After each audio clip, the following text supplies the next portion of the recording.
अरे भाई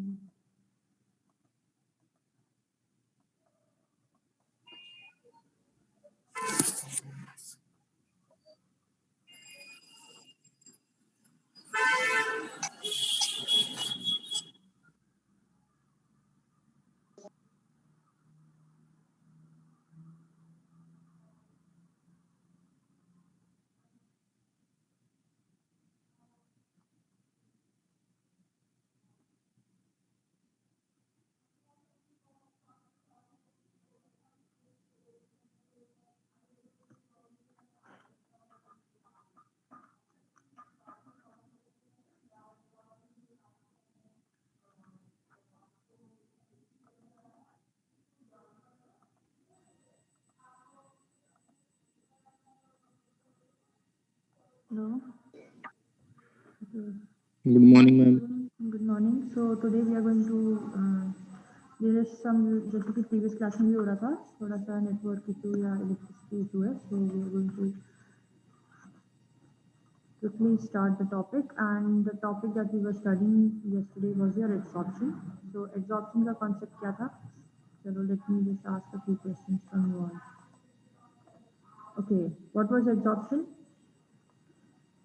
Absorption was a surface phenomena. Okay, so absorption basically means accumulation or attachment of molecules on the surface of a solid.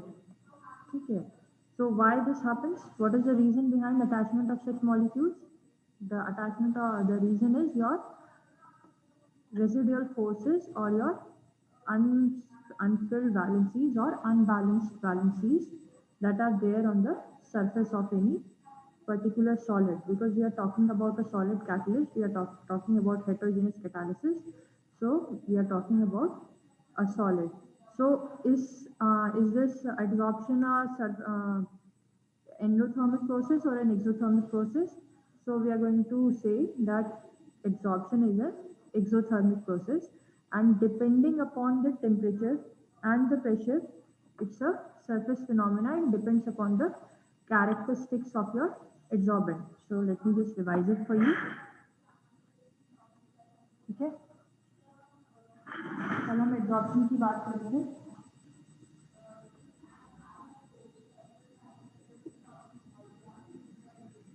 First of all, it is a exothermic process.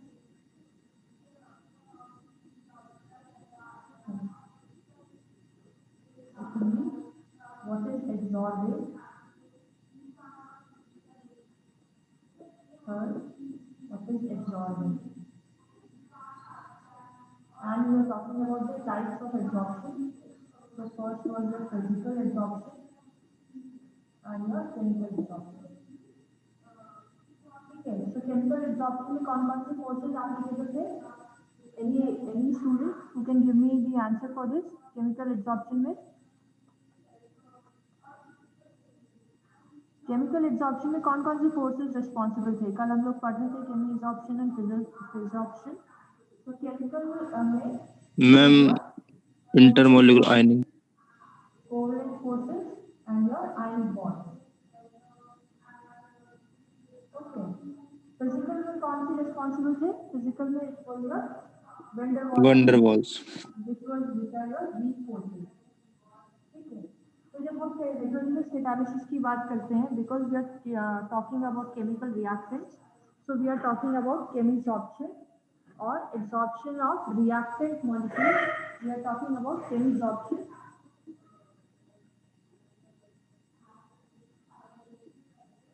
ठीक है. जब भी हम heterogeneous catalysis के बारे में बात करेंगे, we are talking about this particular phenomena, chemisorption. Okay. So इसमें क्या होता है? This is your catalyst surface and your reactant molecule. Reactants कौन से? जो X और Y में से कोई एक. ठीक है. So the reactant molecules they get attached to your surface of your catalyst, and the reaction goes further ahead. So let's just go back to the slide to understand it better and understand the theory of heterogeneous catalysis. Homogeneous catalysis के case में कल जो मैंने auto catalysis का बात किया था, किसी स्टूडेंट ने देखा chemical kinetics of an autocatalytic reaction, या उसका कर्व किसी ने रेफर किया?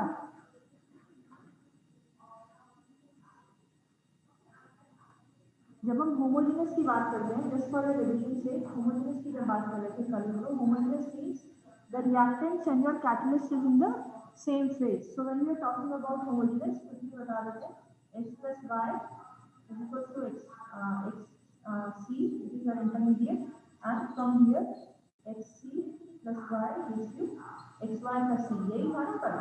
उसके बाद एक ग्राफ ड्रॉ किया था.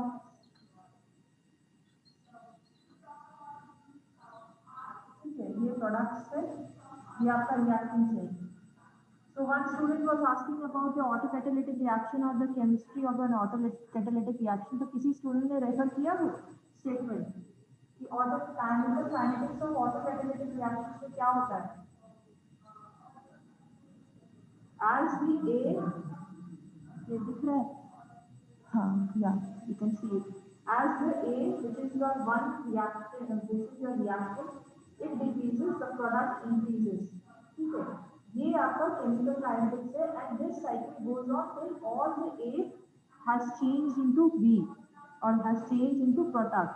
So this is not a part of your course, but if you want to go back and refer to it, then you can just go back to this slide, kinetics of autocatalytic reactions, and have a look at it.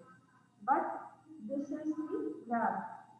So वही statement जो मैं कल कह रही थी कि the cycle goes on till the reaction is getting completed.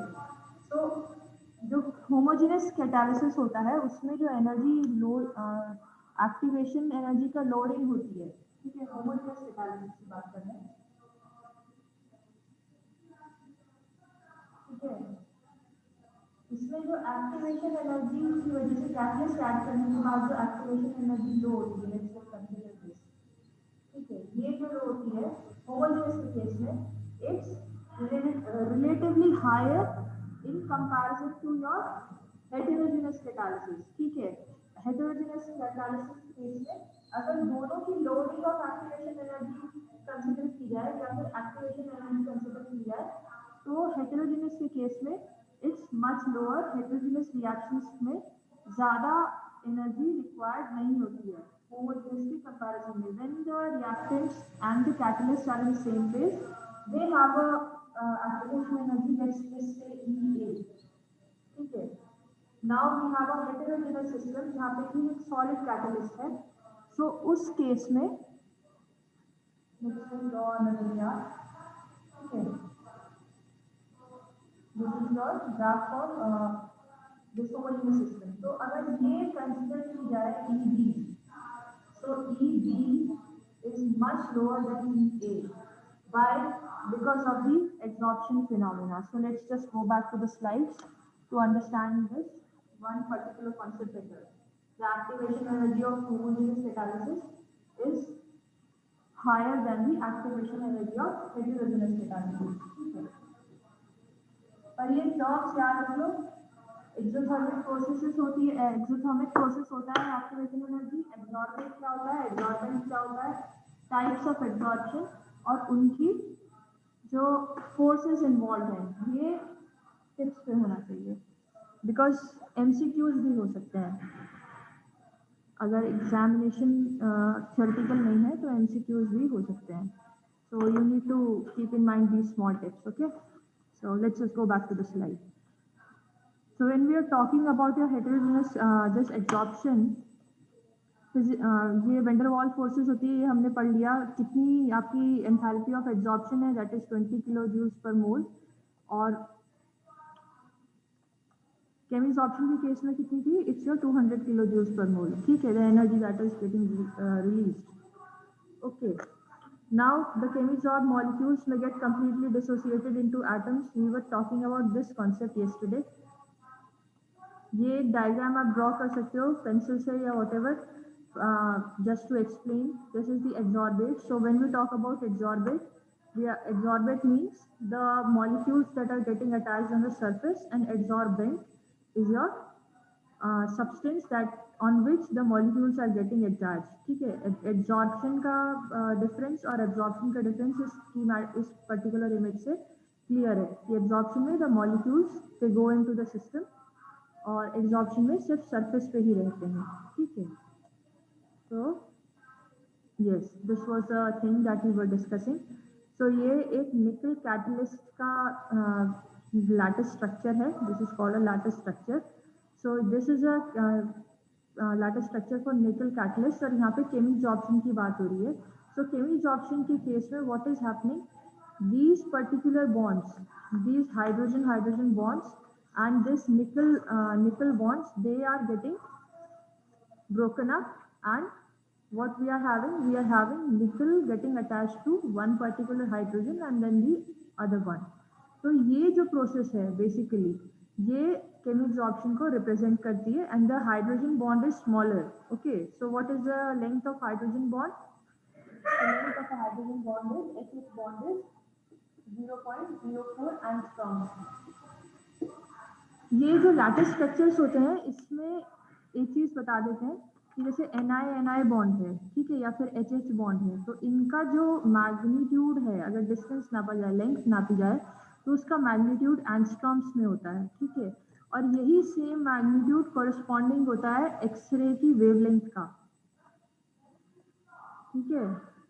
मैं repeat कर देती हूँ क्योंकि हमें आगे जाके यहाँ पे एक पॉइंट में आपको दिखाती हूँ, यहाँ पे जाके इस पर्टिकुलर स्लाइड में हम एक्सरे की बात करें, एक्सरे एग्जामिनेशन की,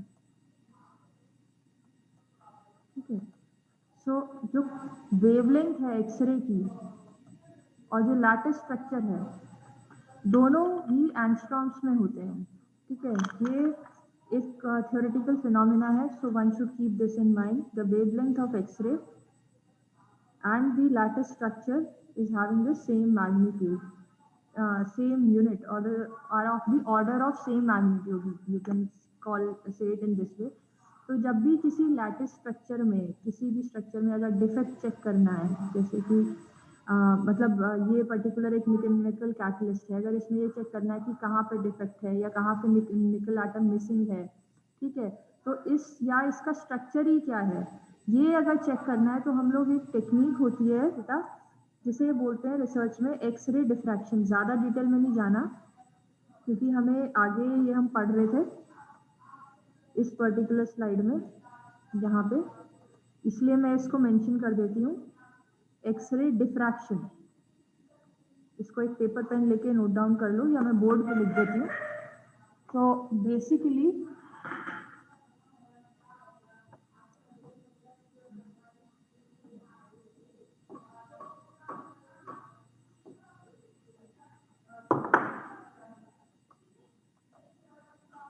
जैसे कि एक निकल जाती है, इसमें कोई लैटिस स्ट्रक्चर इस टाइप का बन गया है एंड हमने बात करनी है कैटलिस्ट की, क्योंकि हम एक सॉलिड स्ट्रक्चर की बात करें, कैटलिस्ट की बात करें। These edges, you know, this thing represents what? This thing represents your free valencies, ठीक है।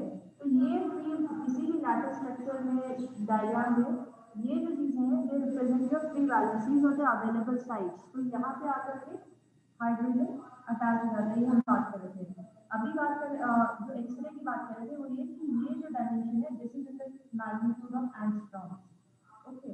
और जो एक्सरे डिफ्रैक्शन है ये एक टेक्निक होती है, एक्सरे डिफ्रैक्शन एक टेक्निक होती है। This X-ray diffraction basically uses X-ray wavelengths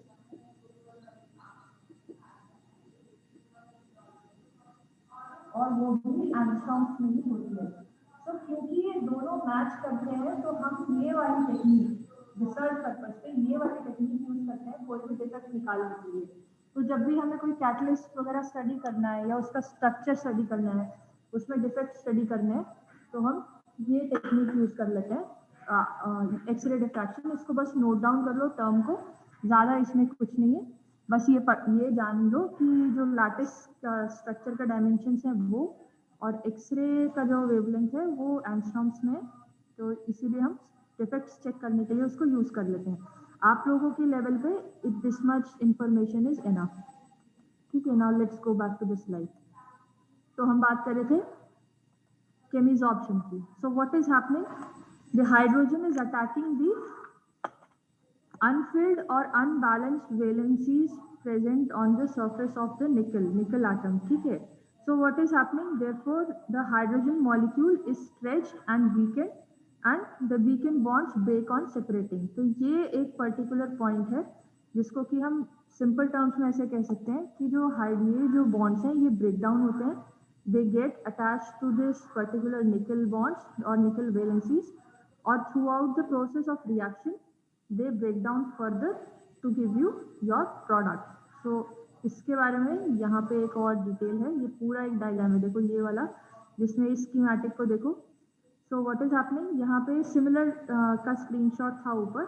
So what is happening? The hydrogen is getting attached to the nickel catalyst. They are forming a complex, or you can say they are forming a activated type of complex बन रहा है जिसमें कि the hydrogen is getting absorbed on the surface of nickel catalyst. Second step, what is happening? जो ethene molecule है, ethene, what is ethene? Ethene is unsaturated. It requires your hydrogen to get saturated or change into ethane. ठीक है? ये जो molecule है, this C2H6 is your ethane. C2H4 इसको पूरा समझ लेते हैं. यहाँ पे ये इस टाइप से bonds बन गए. Now what is happening? These bonds are getting attached with your C2H4. ठीक है? जिसका तो डायग्राम दिया है. This is your ethene. C2H6. This is your ethene. So what is happening?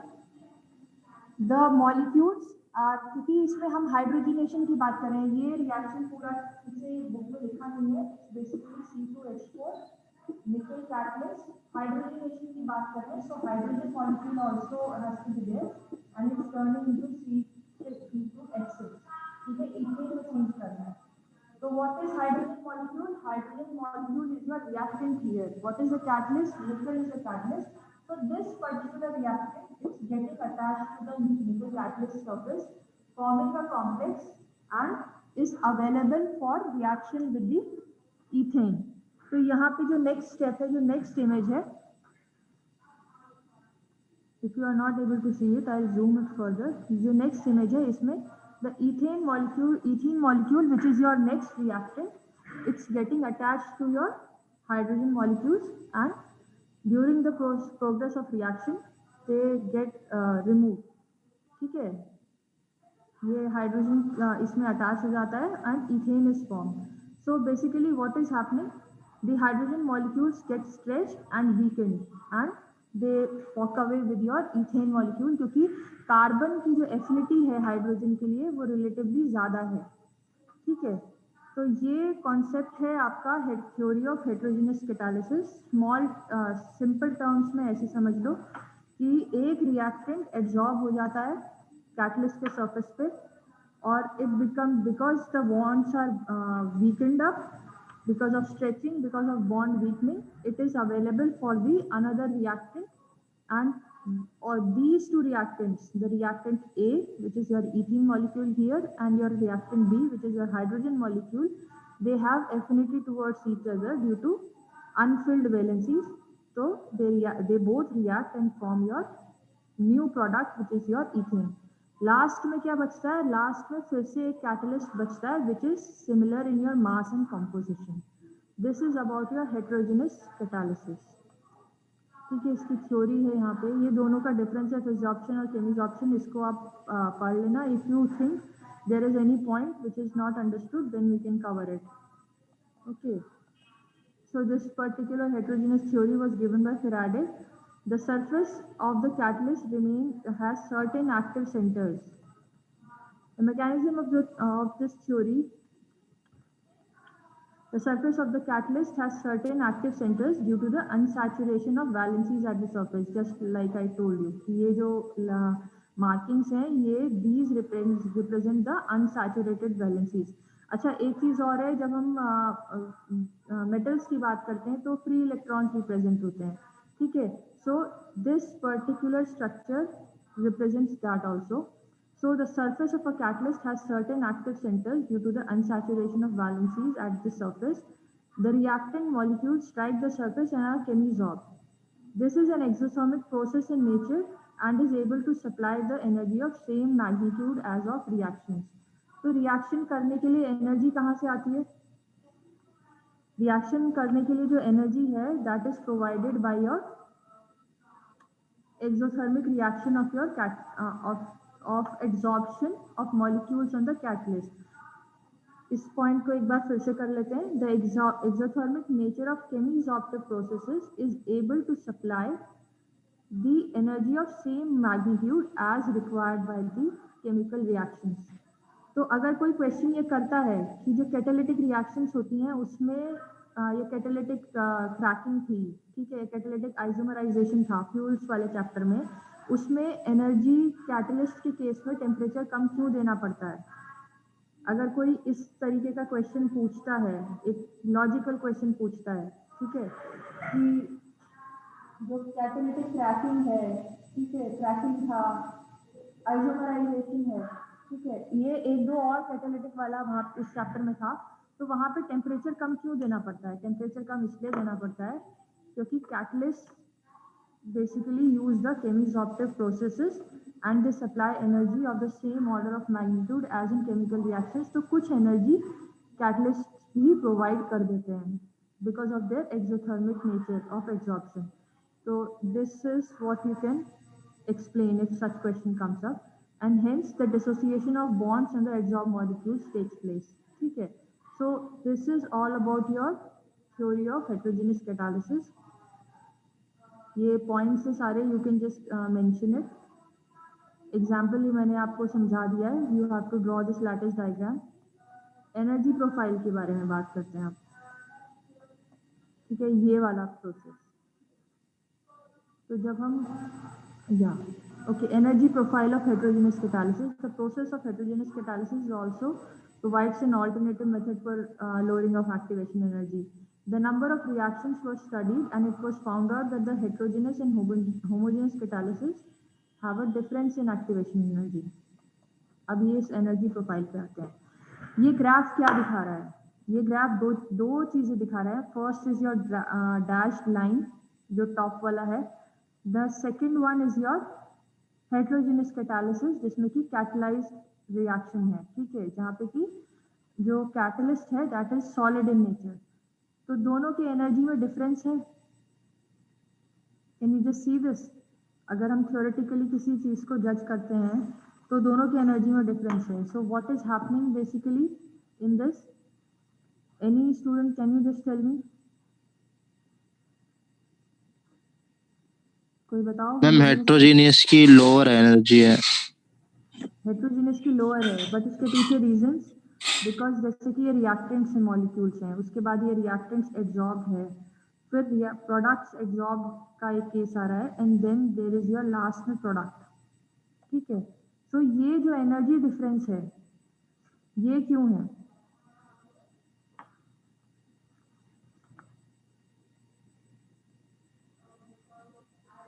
पिछली स्लाइड पे जाओ थोड़ा सा. मैम हेट्रोजीनियस वो है क्या? वो एक्सोथर्मिक होगा ना? हाँ, एक्सोथर्मिक है तो एक्टिवेशन एनर्जी जो रिक्वायर्ड है वो कम है, ठीक है. रिएक्टेंट्स की अपनी एक पोटेंशियल एनर्जी है या फिर अपनी एक एनर्जी है, ठीक है. जब ये रिएक्टेंट्स सरफेस पे, कैटलिस्ट के सरफेस पे रिएक्ट करते हैं, वो एब्जॉर्ब करते हैं, so this process is your exothermic process. तो एक्टिवेशन एनर्जी रिक्वायर्ड नहीं है, so the energy profile goes low. But during the progress of reaction, I repeat, during the progress of reaction, in ये जो reactant molecules हैं जो कि यहाँ पे हैं, ये पर्टिकुलर एरिया, ये एरिया, यहाँ पे इनको थोड़ी एनर्जी चाहिए to proceed the reaction. So this energy diagram it goes up, but it's still less as compared to homogeneous reaction. Can you just see the E of the activation energy of homogeneous and the activation energy of heterogeneous? So what is happening as the reaction proceeds? क्योंकि हम exothermic की बात कर रहे हैं, so the products have lower energy and finally they diffuse out of the system. The product diffuses out of the system. यहाँ पे ये लास्ट में पार्ट है, ठीक है। So this is the energy diagram of your और energy profile diagram of your heterogeneous as well as homogeneous catalysis. तो homogeneous catalysis का कल हमने ड्रॉ किया था थ्योरी, जो सिंपल बनाया था ये वाला, ठीक है, विदाउट कैटलिस्ट और विद कैटलिस्ट। बट जब हम हेटेरोजेनस की बात करते हैं, जब हम बात करते हैं कैटलिस्ट पे कुछ एब्जॉर्ब हो गया है, तो we have to consider the energy release by the absorption process and the energy required during the progress of reaction. तो इसी वजह से ये दो कर्व्स आ जाते हैं यहाँ पे, which represent the decrease in energy, and finally the product separates from your catalyst। तो ये डिफरेंस है दोनों के कर्व्स में, कि एक तो इस तरीके का ये कर्व है which you can see the dash line, और सेकंड में दो तीन एनर्जी प्रोफाइल्स हैं। First is this reactant absorb, then reaction क्योंकि प्रोग्रेस हो रही है, so there is some amount of energy required, and then there is a product। Okay, so the product absorbed and the products released, they have almost a similar energy, so this is not to be confused by anyone। Okay, so ये आपका heterogeneous catalysis का energy profile है, और ये homogeneous से different क्यों है? क्योंकि एक्सोथर्मिक होता है एब्जॉर्प्शन प्रोसेस, तो उसमें से भी कुछ एनर्जी रिलीज होती है, so we are taking into account even that energy, ठीक है। तो हेटेरोजेनस कैटालिसिस डिपेंड करता है दो तीन फैक्टर्स पे, और वो फैक्टर्स है कैटलिस्ट की properties. So first is your activation centre, second is your activity of the catalyst, and third is your catalytic promoter. तो अभी हम एक्सरे डिफ्रैक्शन और ये सब की बात कर रहे थे, तो किसी भी कैटलिस्ट में या किसी भी सॉलिड सरफेस, सॉलिड मटेरियल में कुछ डिफेक्ट्स होते हैं, ठीक है। कोई क्रैक्स होंगे, पीक्स होंगे, एजेस होंगे, जो कि अनफिल्ड वैलेंसीज को रिप्रेजेंट करते हैं। जैसे कि एक लैटिस स्ट्रक्चर है, ये पर्टिकुलर एक लैटिस स्ट्रक्चर है, इसको जब आप एक्सआरडी में या एक्सरे डिफ्रैक्शन में चेक करोगे, तो ये देखने मिलेगा कि कहीं पे क्रैक्स हैं, कहीं पे बॉन्ड्स मिसिंग हैं, या फिर कहीं पे एजेस बने हुए हैं, या इस टाइप के, जैसे कि एक पीक बनी हुई है, फिर एक कॉर्नर है यहाँ पे एक क्रैक है क्योंकि बॉन्ड मिसिंग दिखा रहा है। तो इस टाइप के जो भी डिफेक्ट्स होते हैं किसी भी सॉलिड में, क्योंकि हम सॉलिड सरफेसेस की बात कर रहे हैं, हेटेरोजेनस कैटालिसिस की बात कर रहे हैं, तो ये सारे जो डिफेक्ट्स हैं ये रेसिडुअल फोर्सेस को एक्सपोज कर देते हैं। देखो, एक तो ऐसा होता कि ये एक परफेक्ट लैटिस स्ट्रक्चर का कैटलिस्ट होता, निकल जैसे मान ले, और उसमें कोई डिफेक्ट नहीं है, ठीक है। सारी ये वैलेंसीज जो हैं ये सब फिल्ड है, ठीक है। सिर्फ आउटर सरफेस पे कुछ अनबैलेंस्ड वैलेंसीज आर प्रेजेंट। तो क्या होगा कि कैटलिस्ट की जो एक्टिव सेंटर्स है या फिर अवेलेबल सेंटर्स हैं ये कम होंगे। बट अगर कुछ ऐसा स्ट्रक्चर ले लिया जाए जो कि जिसमें कि डिफेक्ट्स हैं या क्रैक्स प्रेजेंट है, जो कि होते हैं, आइडियली होते हैं, so these particular defects they provide more centres for catalytic activity और more centres for absorption of molecules. इसको इस तरीके से भी समझा जा सकता है कि ये सारे जो क्रैक्स या डिफेक्ट्स हैं ये ज़्यादा सेंटर्स प्रोवाइड करते हैं, एरियाज प्रोवाइड करते हैं for the reactant to come here and attach यहाँ पे ये क्रैक्स में, पीक्स में। So these particular structures are called your active centers. The residual forces at these places is higher, which leads to better chemisorption of molecules on the surface of catalyst. ठीक है, such places on the surface of the catalyst are called your activity centers। ठीक है, so activity centers ज़्यादा हो तो अच्छा है for a catalyst or heterogeneous catalysis to take place in a better way or for the rate of the reaction to be higher। Next है activity of catalyst। Activity of catalyst is inversely proportional to the strength of absorption of reactants। ठीक है। Secondly, whereas it's directly proportional to the surface area of catalyst। कल मैंने cube वाला एक diagram draw किया था जिसमें कि ये बताया था कि अगर एक बड़ा क्यूब लें और एक छोटा क्यूब लें तो उसका सरफेस एरिया डिफरेंट होता है। On those same lines we are here back again. that catalytic activity is inversely proportional to the strength of the adsorption. इसका कोई लॉजिक बता सकता है?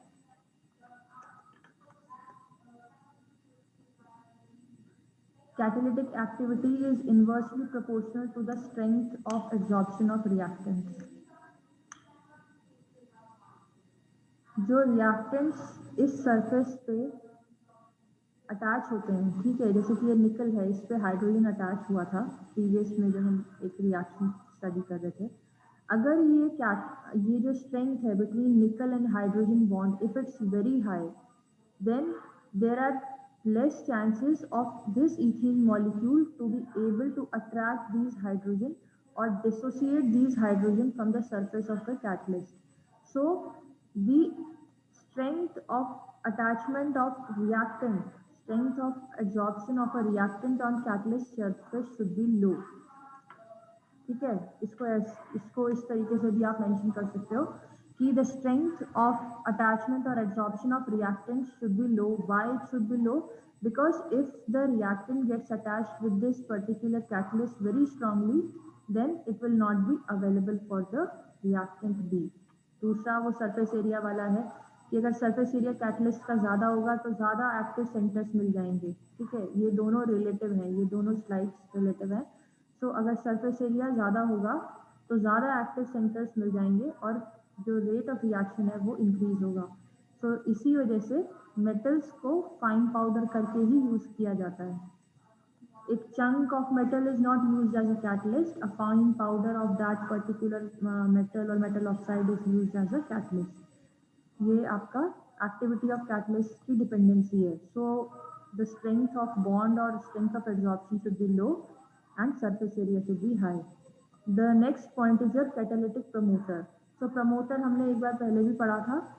Catalytic promoter वो मॉलिक्यूल है या वो केमिकल है जो कि रिएक्शन में पार्ट तो नहीं लेता, but it increases the activity of the catalyst or but it increases the activity of the catalyst. जैसे कि molybdenum is a promoter in your Haber's process. Haber's process क्या है? अमोनिया की फॉर्मेशन. ठीक है. Secondly, reduction of carbon monoxide by hydrogen yields methyl alcohol, and a mixture of zinc and chromium oxide is used. So zinc acts as a promoter. तो ये दो examples हैं, but इनका कॉन्सेप्ट समझ लेते हैं. ठीक है, प्रमोटर का काम क्या है? कैटलिस्ट की एक्टिविटी को बढ़ाना. अब ये तो स्टेटमेंट दे दिया कि प्रमोटर कैटलिस्ट की एक्टिविटी को इंक्रीज करता है, बट करता कैसे है ये कॉन्सेप्ट समझने वाली बात है. So what the first thing that a promoter does, the lattice spacing of the catalyst is increased by addition of a promoter. ये first step है, which leads to weakening of bonds between the adsorbed atoms. These weak bonds between the adsorbed atom and the catalyst leads to increase in the activity of the reaction and helps in the reaction to go faster. तो simple terms में जो lattice spacing है, देखो ये this is called your lattice spacing. जब एक promoter in दोनों के बीच में आ गया, so what has increase this lattice spacing between the iron atoms. This has increased, and what is happening on the top? The hydrogens which were adsorbed on this particular iron atoms, what is happening? Even this particular hydrogen bond is getting increased. तो simple सीधी बात ये है कि lattice spacing change होगी तो absorb molecules का जो bonds है वो चेंज हो जाएंगे, उनकी बॉन्ड की लेंथ इंक्रीज हो जाएगी, विच लीड्स टू वीकनिंग. और हमारा जो कैटलिस्ट का काम है वो काम ही यही है कि रिएक्टेंट्स को अवेलेबल बनाए फॉर इजी रिएक्शन. ठीक है, so change in lattice spacing is one concept. The second concept is increase in the number of active sites. Increase in the number of active sites का मतलब active site से active centres क्या थे? Active site से centres थे जो cracks या peaks या जो भी डिफेक्ट्स है, बेसिकली सिंपल टर्म्स में डिफेक्ट्स हैं. So promoters increase the defects in the catalyst by increasing the number of peaks and curves and cracks. Okay, such increase in the number of defects leads to increase in active centres, और active centres अगर ज़्यादा होंगे तो catalytic activity बढ़ेगी. ये हम already पढ़ चुके हैं. सो हेटेरोजेनस कैटालिसिस में you have to talk about adsorption, which is your exothermic process. Then you have to talk about the energy profile, कि जो एब्जॉर्ब मॉलिक्यूल्स हैं उनकी एक्सोथर्मिक होता है nature, so the activation energy required decreases and products की energy is also less in both the cases, product absorb and product release. Heterogeneous catalysis को successful बनाने के लिए कौन कौन से फैक्टर्स इंपॉर्टेंट है? एक्टिव सेंटर्स ज़्यादा होने चाहिए, डिफेक्ट्स ज़्यादा होने चाहिए, जो कैटलिस्ट लो वो फाइन पाउडर होना चाहिए, और अगर प्रमोटर यूज़ कर सकते हैं या रिक्वायर्ड है तो प्रमोटर भी यूज़ कर सकते हैं। ठीक है, अब प्रमोटर वर्क कैसे करता है? प्रमोटर वर्क करता है लैटिस स्पेसिंग को चेंज करके, और लैटिस स्पेसिंग अगर चेंज होगी तो ज़्यादा डिफेक्ट्स वगैरह प्रेजेंट हो सकते हैं, and then the cycle goes back again to the previous slide कि एक्टिव सेंटर ज़्यादा होंगे तो rate of the reaction would be high. ठीक है, तो ये सारी बात है, सारी पॉजिटिव बात है कैटलिस्ट की वर्किंग की। But there is one more method which is your catalytic poisoning. तो कुछ मॉलिक्यूल्स ऐसे होते हैं जो कि कैटलिस्ट की वर्किंग को हिंडर कर देते हैं। ठीक है, या कैटलिस्ट की पूरी जो उसकी रेट ऑफ रिएक्शन है उसको नेगेटिव साइड में प्रमोट कर देते हैं, या रिएक्शन को स्टॉप कर देते हैं।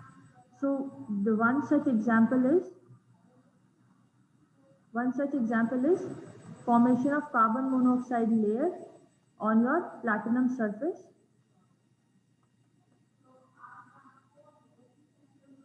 Okay, so yeah, so catalytic, any chemical that retards the rate of reaction by affecting the activity of catalyst is a catalytic poison. ठीक है, बात समझ में आ रही है।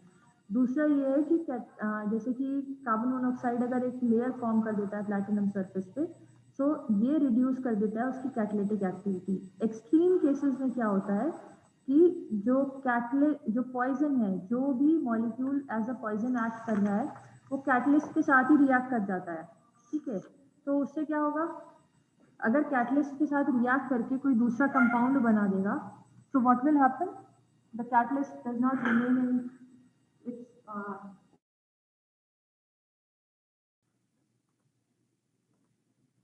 ठीक है, तो what is happening in this particular reaction, जैसे कि हमने आयरन में कैटलिस्ट लिया, उसका रिएक्शन हो गया H2S गैस से, तो what is happening, FeS plus H2 is form. तो एक जो ये कैटलिस्ट था वो because of this poisoning activity of this H2S gas, what is happening, a new product is formed and catalyst is losing its own catalytic feature। तो ये आपका दूसरा मेथड है। एक तो ये कि सरफेस पे कोई कोटिंग हो जाए, या फिर सेकेंड ये कि दूसरा कोई प्रोडक्ट ही फॉर्म हो जाए। तो ये एग्जांपल्स हैं आपके कैटालिटिक पॉइजनिंग के। What is happening, who has been added? Okay, so catalytic poisoning दो टाइप की होती है, टेम्परेरी जिसको कि आप ट्रीटमेंट के साथ रिमूव कर सकते हो, दूसरी होती है परमानेंट। ठीक है, ये हम छोटे छोटे पॉइंट्स हैं, इनको कवर कर लेते हैं and then I end the class.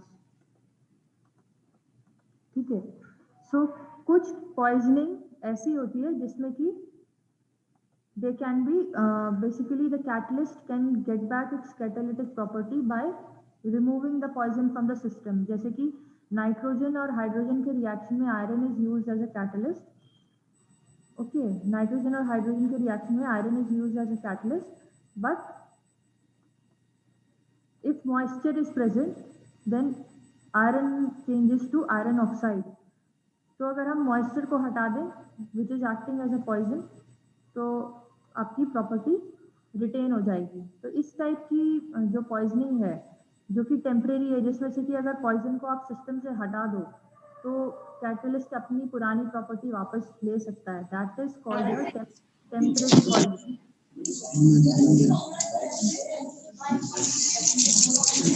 Sweety सुपारी खा लो guys. Okay, so this is your temporary poisoning. Okay, permanent poisoning का एक एग्जांपल ये है कि उसमें कैटलिस्ट अपनी प्रॉपर्टी को रिटेन नहीं कर पाता है। ठीक है, सो one such example is your oxides of arsenic permanently poison the catalytic property of platinum in case of contact process which is your sulfur trioxide to sulfur oxide. तो दोनों का डिफरेंस बता दिया है मैंने. ये कुछ एग्जांपल्स हैं आपके जो कि परमानेंट पॉइजनिंग को रिप्रेजेंट करते हैं. So you can these examples, you can take the examples from this chart. I will put up an improved picture. You can take any 2-3 equations from this particular chart and mention the poison when we talk about permanent poisoning. Permanent poisoning cannot be revived just by removal of poison from the system जहाँ पे कि आप reaction कर रहे हो. ठीक है. So this is about your temporary and permanent poisoning. या poisoning क्या होती है? So poisoning is nothing but hindering the catalytic activity of the catalyst. तो वो दो टाइप की है. टेम्परेरी, जिसमें से कि जो पॉइजन है अगर उसको रिएक्शन में से हटा दोगे तो catalyst will revive its property. Permanent, जिसमें कि you can not revive its property. The next is your auto catalytic. So we will discuss about this. I think we still have time. Okay, it's 44. तो आज ये खत्म कर लेते हैं. So, or in some cases, the products are strongly adsorbed on the catalyst. ये important है. In some cases, the products are strongly adsorbed on the catalyst and the rate of the reaction falls. So, one such example is decomposition of ammonia catalyzed by platinum is retarded due to the absorption of hydrogen on the surface of the catalyst. तो जब auto catalyst के case में जो product बनता है, ठीक है, जो रिएक्शन का प्रोडक्ट बनता है, that product basically gets attached to the surface of catalyst and poison से. तो उसका एक एग्जांपल ये ऑलरेडी दिया हुआ है कि अगर हाइड्रोजन वाली रिएक्शन है, अमोनिया का डिकम्पोजिशन है. What is ammonia? Ammonia is NH3. When it decomposes into your hydrogen and nitrogen. So this hydrogen which is released, if it attaches to your platinum catalyst, then poisoning takes place. तो इस type के examples आप catalytic poisoning में mention कर सकते हो. Next है specificity. So specificity, students, it was given by your Fisher, by scientist Fisher, और ये लॉक एंड की मेथड पे बेस्ड है. इसकी एंजाइम काइनेटिक्स है. So what is specificity?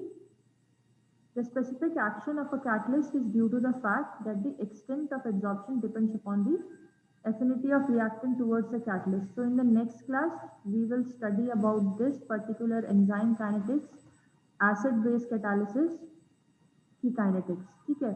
तो ये वाला टॉपिक मैं नेक्स्ट क्लास में स्टार्ट करूंगी. बट अभी तक की आज तक की जितनी स्लाइड्स है उनका PDF I will give you. ठीक है. तो आज की क्लास यहीं पे स्टॉप करते हैं एंड जस्ट रीड दो slides and have a good day. I am ending the class now. Okay, we'll start the new topic tomorrow. Thank you, ma'am. Okay.